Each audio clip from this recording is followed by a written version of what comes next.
Bonjour, aujourd'hui en français nous allons travailler vocabulaire sur les familles de mots.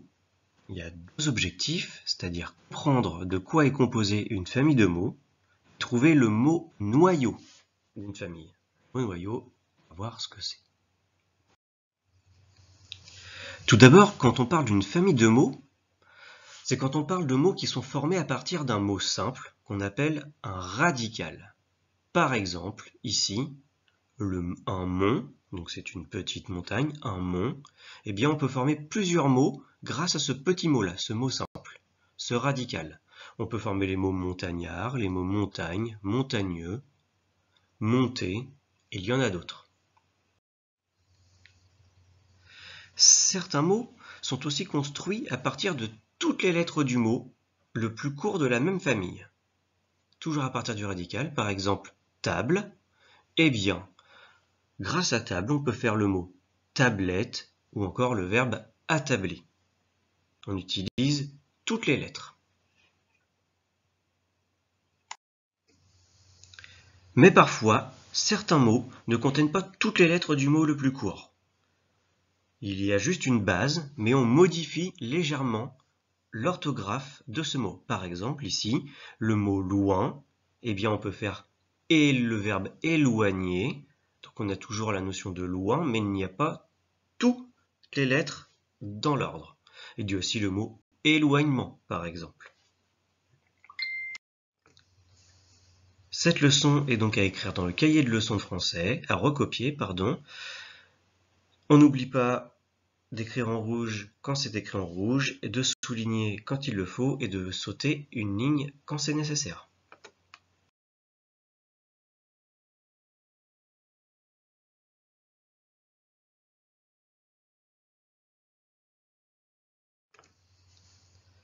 Dans ce premier exercice, la consigne est simple. Dans chaque liste, tu vois, petit 1, petit 2, petit 3, il y a une liste de mots. Il faut trouver le radical. Donc, c'est le mot noyau, le radical. Il y a un mot qui est commun, un enchaînement de lettres qui est commun à chaque mot. À toi de le trouver. Dans ce deuxième exercice, toujours dans ton cahier du jour, eh bien, il va falloir que tu fasses deux colonnes et que tu classes les mots suivants selon leur famille, donc dans les deux colonnes. Attention, lis, je te conseille de bien lire chaque mot une première fois et de bien faire attention à leur orthographe. Il y a une différence. Et enfin, dans le dernier exercice, ici tu as plusieurs listes, donc A, B, C, D, E, F, E, F. Il y a un intrus qui n'appartient pas à la famille. Par exemple, dans le petit A, écrire, un écrivain, s'écrier et l'écriture. À toi de voir quel mot n'appartient pas à la famille. Tu peux le barrer tout simplement. Pour ceux qui ont leur cahier du jour, ils peuvent réécrire chaque liste et barrer l'intrus.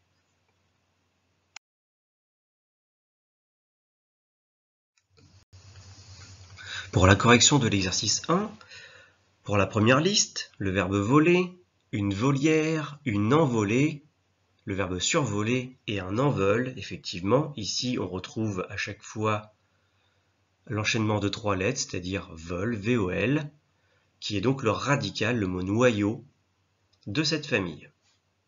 Pour la deuxième liste, on a le verbe porter, le verbe emporter, un portage, un porteur, comme en acrosport, et le verbe transporter.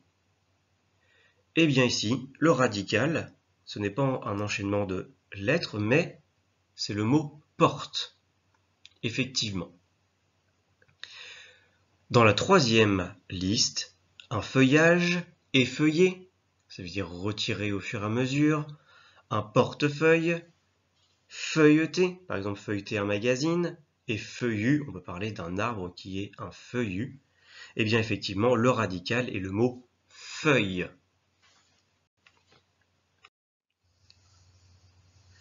Pour la correction du deuxième exercice, ici, il fallait donc classer en deux colonnes, deux familles, regrouper deux familles. Le premier radical était le mot compte et le deuxième était compte. Attention, c'est un homophone, ça veut dire que ça se prononce de la même façon, mais ça ne s'écrit pas de la même manière. Donc conte, C-O-N-T-E, c'est par exemple un type de récit, comme les fables, les aventures, un documentaire. Et bien ici, il y a les contes, par exemple les contes de Perrault. Donc ici, on a le mot conte, des racontars. Des racontars, ce sont des histoires, des rumeurs, des racontars, et le verbe raconter. D'un autre côté, une autre famille, compte, C-O-M-P-T-E, effectivement faire les comptes, c'est l'action de compter. On a donc un compteur, décompter, c'est par exemple un minuteur, quand par exemple que tu fais de la cuisine, tu mets un minuteur, il y a un décompte, on part de 5 minutes et on vient par exemple vers 0. Ça c'est le verbe décompter. On a le mot décompte. On a un acompte, c'est-à-dire verser une somme en partie avant la totalité. Et enfin, un compteur, ça peut être par exemple un chronomètre. Pour la correction du troisième exercice, il fallait trouver donc un intrus. Il y avait un intrus et tous les autres mots appartenaient à la même famille. Dans la première liste, écrire, un écrivain, s'écrier, l'écriture. Eh bien effectivement, écrire, un écrivain et l'écriture appartiennent au domaine de l'écrit, alors que s'écrier, c'est parler à voix haute, crier. Dans la deuxième liste, enseigner, une enseigne, un enseignant, un enseignement. Eh bien effectivement, enseigner, un enseignant et un enseignement appartiennent à la famille d'enseigner, c'est-à-dire faire apprendre, apprendre quelque chose, alors qu'une enseigne, eh bien c'est un panneau qui indique par exemple une boutique. Par exemple, un PMU ou un bureau de tabac, eh bien il y a une enseigne où c'est écrit PMU ou tabac par exemple. Un magasin, c'est pareil, il y a une enseigne.